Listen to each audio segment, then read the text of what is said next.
Penguin Random House Audio presents An Odyssey, a Father, a Son, and an Epic by Jay Mendelsohn, read for you by Bronson Pinchot. For my mother. Author's note. For the purposes of narrative coherence, and in consideration of the privacy of the students in my Odyssey seminar and the passengers aboard the Retracing the Odyssey cruise, names have been changed and a number of details relating to events and characters have been modified. All translations from Greek and Latin are my own.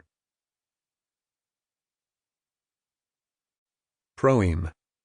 Invocation. 1964 to 2011. The plot of the Odyssey is not long in the telling. A man has been away from home for many years. Poseidon is always on the watch for him. He is all alone. As for the situation at home, his goods are being laid waste by the suitors who plot against his son. After a storm-tossed journey, he returns home where he reveals himself, destroys his enemies, and is saved. Aristotle, Poetics. One January evening a few years ago, just before the beginning of the spring term in which I was going to be teaching an undergraduate seminar on the Odyssey, my father, a retired research scientist who was then aged 81, asked me, for reasons I thought I understood at the time, if he might sit in on the course, and I said yes. Once a week for the next 16 weeks he would make the trip between the house in the Long Island suburbs where I grew up, a modest split level in which he still lived with my mother, to the Riverside campus of the small college where I teach, which is called Bard.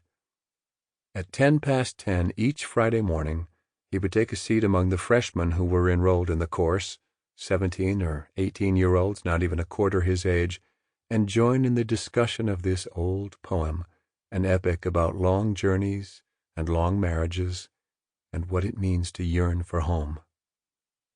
It was deep winter when that term began, and when my father wasn't trying to persuade me that the poem's hero, Odysseus, wasn't in fact a real hero, because he would say, "He's a liar and he cheated on his wife," he was worrying a great deal about the weather, the snow on the windshield, the sleet on the roads, the ice on the walkways.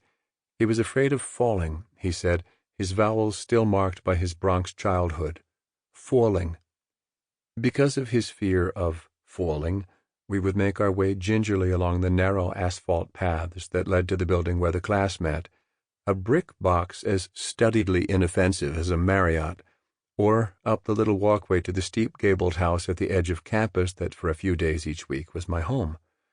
To avoid having to make the 3-hour trip twice in one day, he would often spend the night in that house, sleeping in the extra bedroom that serves as my study, stretched out on a narrow daybed that had been my childhood bed, a low wooden bed that my father built for me with his own hands when I was old enough to leave my crib. Now, there was something about this bed that only my father and I knew. It was made out of a door, a cheap, hollow door to which he'd screwed 4 sturdy wooden legs, securing them with metal brackets that are as solidly attached today as they were 50 years ago when he first joined the steel to the wood. This bed, with its amusing little secret, unknowable unless you hauled off the mattress and saw the panel door beneath, was the bed on which my father would sleep that spring semester of the Odyssey seminar, not long before he became ill and my brothers and sister and I had to start fathering my father, anxiously watching him as he slept fitfully in a series of enormous, elaborately mechanized contraptions that hardly seemed like beds at all, whirring noisily as they inclined and declined like cranes. But that came later. It used to amuse my father that for a long time I divided my time among so many different places: this house on the rural campus, the mellow old home in New Jersey where my boys and their mother lived and where I would spend long weekends, my apartment in New York City, which, as time passed and my life expanded, first to include a family and then to teach, had become little more than a pit stop between train trips. "You're always on the road," my father would sometimes say at the end of a phone conversation, and as he said the word road, I could picture him shaking his head from side to side in gentle bewilderment. For nearly all of his life my father lived in one house, the one he moved into a month before I was born, and which he left for the last time one January day in 2012, a year to the day after he started my class on the Odyssey. The Odyssey course ran from late January to early May.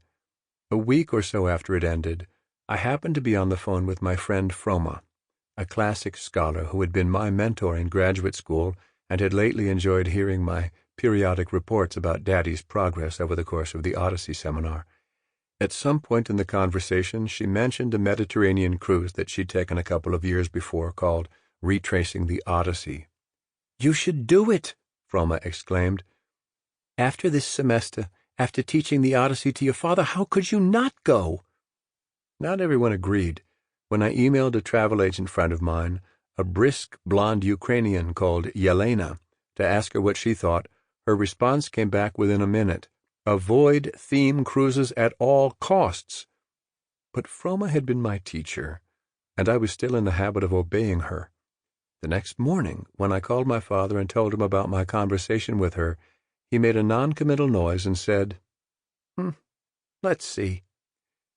We went online to look at the cruise line's website. As I slumped on the sofa in my apartment in New York, a little worn out by another week of traveling up and down Amtrak's Northeast Corridor, staring at my laptop, I could picture him sitting in the crowded home office that had once been the bedroom I shared with my older brother Andrew, the simple low beds that he'd built, and the plain oak desk long since replaced by particle board desks from Staples whose slick black surfaces were already bowed by the weight of the computer equipment on top, the desktops and monitors and laptops and printers and scanners, the looping cables and swags of cords and winking lights giving it all the air of a hospital room. The cruise, we read, would follow the mythic hero's convoluted, decade-long itinerary as he made his way home from the Trojan War, plagued by shipwrecks and monsters. It would begin at Troy, the site of which is located in what is now Turkey, and end on Ithaki, a small island in the western Greek Sea that purports to be Ithaca, the place Odysseus called home.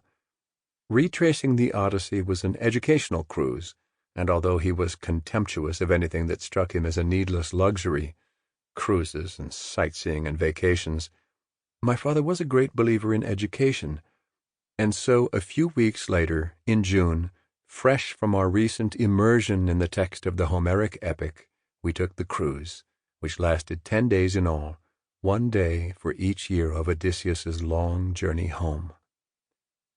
During our voyage we saw nearly everything we'd hoped to see, the strange new landscapes and the debris of the various civilizations that had occupied them.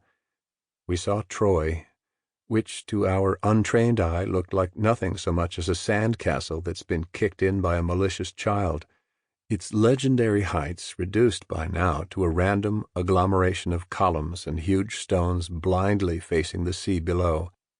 We saw the Neolithic monoliths on the island of Gyozo, off Malta, where there is also a cave that is said to have been the home of Calypso, the beautiful nymph on whose island Odysseus was stranded for 7 years during his travels, and who offered him immortality if only he would forsake his wife for her, but he refused.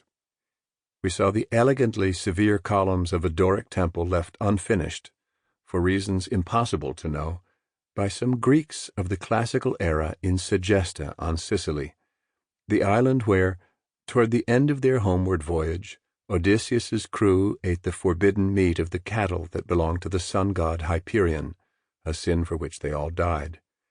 We visited the desolate spot on the Campanian coast near Naples that, the ancients believed, was the entrance to Hades, the land of the dead, that being another unexpected stop on Odysseus's journey toward home, but perhaps not so unexpected because, after all, we must settle our accounts with the dead before we can get on with our living.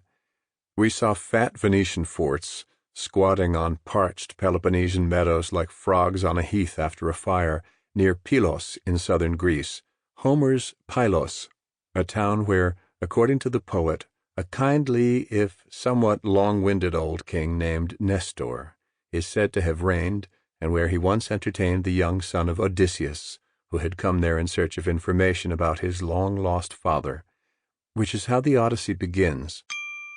Sample complete. Ready to continue?